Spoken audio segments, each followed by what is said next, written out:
So Mark, what do these moves mean for Apple's TV business? Are we finally going to get some traction here?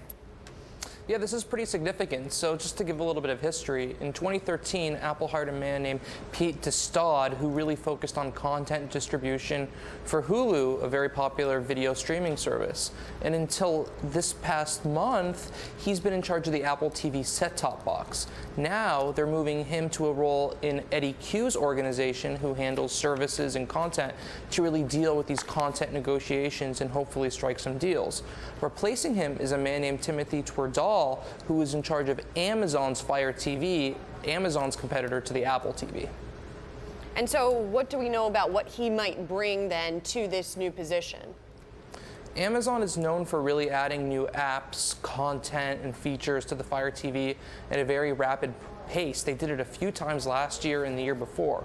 The Apple TV was first introduced in 2006 and then overhauled in 2010 and then overhauled again in 2015, just over a year ago. And so the speed of updates has actually been pretty slow compared to other Apple products like the Mac, the iPad, the iPhone, and the Apple Watch. So perhaps his experience at Amazon, he'll bring new ways of adding new features to the Apple TV, and we'll see pretty much a faster update pace on the Apple TV now too. So in the financial statements, I guess it's down as other products. Is that correct, Mark? So it's not, it doesn't even have a sort of a line of its own yet. So we don't even know what kind of percentage TV accounts for, but it's probably quite small so far.